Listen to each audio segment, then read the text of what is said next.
Ekurhuleni Mayor Mondli Gungubele addressed hundreds of people yesterday at the Sinaba Stadium in Daveyton about concerns over the land. Now, the Mayor joins us in the studio. Once again, a very good morning to you, Mayor. It seems like there's problems in the area. There is problem which manifest geographically in Daveyton. But where I'm sitting, I see it as an urban province problem. Where so it's not isolated? Yeah, it's not isolated, but the protest took place in Daveyton. The problem is that we are being accused as government by those who are born in the townships and who sit in backyards as paying priority attention to those who invade land from outside the province, outside the township. Now young people are beginning to confront us and they're saying, are you going to attend to us when we illegally invade land? Are we paying a price because we are orderly? When are we going to be attended to? It's a matter the city has recognized, and it's a matter the city is trying to deal with. And this matter is not just going to be about Daveyton, but now we are focusing in Daveyton. That's why we met them yesterday, to address them on what are we going to do. For instance, amongst other things that we are going to do is to ensure that there's verification in the township from now until September amongst all those who are in the backyards, and begin them to put in the broader list of the people who are waiting for housing. And we also inform them that we're doing an impact analysis assessment of all the land that are actually bordering around, so as to make sure that in 8 months' time, we are able to say to them, knowing who the beneficiaries are, this is what we are capable of doing. Which land in particular are we talking about that's been invaded? There's a land there in Daveyton, in an area just inside the township, in the area of Ward 69. I think it's Ward 69, and also bordering on Ward 25 in Daveyton. Is that land that they were actually invading when they heard that some people are going to actually be given sites in that land. So that's the land they were occupying. And when we spoke to them, you begin to realize that their concern is genuine, but unfortunately the methods are the problem. Why was it necessary for you to address the community? It was important to address them, to allay their fears, so that we say to them, listen, we've heard you. This is what we are doing about your issue. And I also want to give credit to Daveyton community, because I heard in one television that they say they never listened to the mayor, because those people gathered peacefully there, and indeed there were those who were rowdy, and there were those who booed the mayor. Somebody says, are you in trouble when people are booing? I said, no. Would you say when a mother is breastfeeding a crying baby, a mother is in trouble? What does a mother do? Do you run away from breastfeeding a crying baby so that you're not in trouble? We're doing our work. At times, there are people who are angry. People are affected by the scarcity of housing and a number of other things. So, to me, we had a peaceful meeting. When we left, 2 or 3 incidents, people burned 1 or 2 tyres. That took place only for about 20, 30 minutes. As I'm talking to you, Daveyton is peaceful. So what actually came out of the meeting? Did the community accept the answers that you were giving them? In my view, the fact that there's peace in Daveyton now, the fact that even that tyre burn took place for about 30, 40 minutes and it was over, it says to me the ball is in our court as government to go and implement the things we say we are going to implement. Let me say this to you, Elvis. On Thursday, Ekurhuleni, on every 6 months, we take 2 days every 6 months to brief Ekurhuleni people about the progress in government.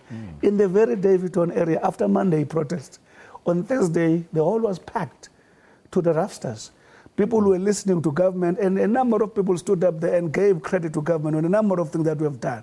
So, in other words, I say this is an isolated, what to call, incident, but it's an incident we cannot take for granted, because we understand complaints that are coming out of it are genuine complaints. And these are long-term complaints, aren't they? And it's also going to take some time to resolve them. Yeah, it's going to take some time, but I think what I've learned in this work, I'm about 3 years now, I'm not an old comer in local government. What I've learned in this work is that integrity goes a long way. If you go to people and say, this is what we're going to do, and then when you can't do, you go and explain them why you couldn't do before they protest. And I found that there's harmony between those people and government all the time when there's reliability and dependability in the relationship. That's what we're going to do in Daveyton. We said to them we're going to do verification from August until September. That's what we must do, and we must actually keep them abreast about what we're doing. Are you going to separate the illegal invaders from the people of the township? That's why we said to them, which I think they understood, we said to them, illegal invasion by yourselves, genuine your complaint is, it does not resolve your problem, because it opens us up to the very complaint you are having. The main invaders are the people you are worried about. You say we ignore you, we take people from outside. Illegal invasion opens up to that. So we've agreed with the committee that represents them that no further illegal invasion, and we hope we'll stick by that principle. Now, there were some people that were arrested for the looting and the incidents. Are they in custody, and are they going to be released? I'm not following the progress at the moment. All what I was told that they were arrested, because all what we're trying to do, we're saying criminal elements must not take advantage of the genuine concerns of our people. Our people have got genuine concern. They must also not allow themselves to be joined by criminal elements. Because at the end of the day, South Africa is a democratic country. Those who protest must be allowed to protest, but their protestation must not undermine the right of those who want to run their day-to-day life. At this point in time, we're only talking about land, but we're not even talking about houses yet. Is that the second phase of the solution to the problem? The two are inseparable. When you talk about access to land, you're talking about housing. One of the big challenges we have in Ekurhuleni, this is what is unfolding, we're beginning to engage Ekurhuleni people about. Ekurhuleni, Elvis, is about 54% dolomatic. So it means 54% of the land is difficult to build houses there. So one of the challenges we're having because of high in-migration, Ekurhuleni has got highest concentration of informal settlement. We've got 119 in the country, informal settlements. So that's a bigger problem, and it's urbanization of poor people. It's not people who are coming to bring new skills. Most of them are unskilled, others are semi-skilled. It means translation to indigents and so on. So the challenge of housing is there, but the challenge is we need to change the typology, maybe begin to look at the high-rise, so that more people are accommodated for every little piece of land, more people get accommodated.